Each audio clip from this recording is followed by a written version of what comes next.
नमः शिवाय। स्वागत है आपका कालचक्रा विद्या चैनल पर, जहां हम आपको सुनाते हैं सनातन धर्म के अद्भुत रहस्य, वेद, पुराण और ज्योतिष शास्त्र की गहराइयों से जुड़ा ज्ञान।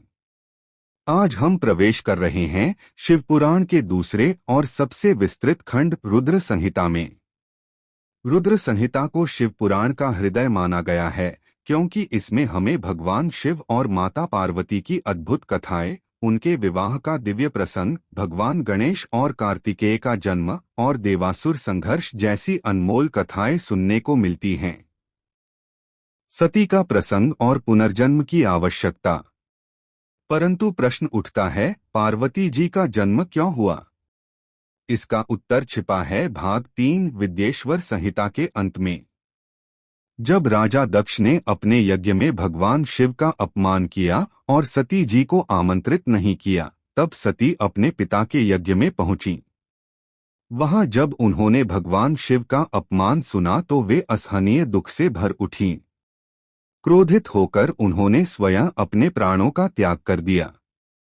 सती जी के इस आत्मदाह से ब्रह्मांड का संतुलन डगमगा गया। देवता भयभीत हो उठे और स्वयं महादेव ने क्रोध में आकर वीरभद्र और भद्रकाली को उत्पन्न किया, जिन्होंने राजा दक्ष के यज्ञ को नष्ट कर दिया। लेकिन सती जी के वियोग से शिवजी गहन समाधि में लीन हो गए। सृष्टि का संतुलन बिगड़ने लगा। देवताओं ने प्रार्थना की कि शिवजी का पुनः विवाह हो, ताकि जगत का कल्याण हो सके। यहीं से आद्यशक्ति ने निश्चय किया कि वे पुनः जन्म लेकर शिव से विवाह करेंगी। पार्वती जी का जन्म। इसके बाद माता आद्यशक्ति ने राजा हिमवान और रानी मेना के घर जन्म लेने का संकल्प किया। हिमालय, जिन्हें पर्वतराज कहा गया है, सदा से ही भगवान शिव के परम भक्त थे। उनकी पत्नी मेना देवी भी पुण्यात्मा और अत्यंत धार्मिक थीं। अनेक वर्षों की तपस्या और भक्ति के फलस्वरूप स्वयं आद्यशक्ति ने उनके घर पुत्री रूप में जन्म लिया। उस बालिका का नाम रखा गया पार्वती, क्योंकि वे पर्वतराज हिमालय की पुत्री थीं। बाल्यकाल से ही पार्वती असाधारण थीं। उनके ललाट पर तेज चमकता था, उनके मुख से सदैव मधुर वाणी निकलती थी और वे देवी स्वरूपा थीं। समस्त ऋषिमुनि और देवगण यह समझ गए कि यही वही दिव्य शक्ति हैं जो भगवान शिव की अर्धांगिनी बनेंगी। नारद जी का आगमन। एक दिन देवर्षि नारद हिमालय और मेना के घर आए। राजा ने उनका सत्कार किया। नारद जी ने बालिका पार्वती को देखकर ध्यान लगाया और कहा, राजन, यह कन्या कोई साधारण नहीं है। यह स्वयं जगज्जननी आद्यशक्ति हैं। इनका भाग्य अद्भुत है।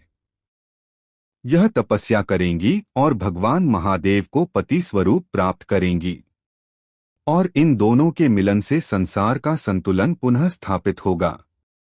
नारद जी की वाणी सत्य थी। बालिका पार्वती तभी से शिवजी के ध्यान और स्मरण में रमण करने लगी। वे अपने हृदय में केवल शिवजी को ही पति मानकर बैठीं। पार्वती जी का प्रथम दर्शन शिवजी को। कुछ समय पश्चात एक दिन, जब भगवान शिव अपने गणों सहित कैलाश से निकलकर ध्यानस्थ होकर भ्रमण कर रहे थे, तब पार्वती जी ने उन्हें प्रथम बार देखा। पार्वती जी ने देखा कि महादेव भस्म से विभूषित हैं, गले में नाग है, जटाओं में गंगा बह रही है और त्रिशूल एवं डमरू धारण किए हुए हैं। उनका स्वरूप अद्भुत और अलौकिक था। पार्वती जी ने उसी क्षण अपने मन में प्रण लिया कि वे केवल और केवल शिव को ही पति बनाएंगी, चाहे इसके लिए उन्हें कितना भी कठिन तप क्यों न करना पड़े। निष्कर्ष और अगले एपिसोड की झलक। इस प्रकार रुद्र संहिता की कथा का प्रथम अध्याय हमें यह सिखाता है कि शक्ति और शिव का मिलन ही ब्रह्मांड का संतुलन है, और शक्ति की साधना से ही शिव तक पहुंचा जा सकता है। अगले एपिसोड में हम सुनेंगे पार्वती जी का कठोर तप, देवताओं की परीक्षा और स्वयं महादेव का पार्वती जी की तपस्या से प्रभावित होकर उनके सामने प्रकट होना। जुड़े रहिए कालचक्रा विद्या के साथ और सुनते रहिए शिव पुराण की यह अद्भुत श्रृंखला। नमः शिवाय।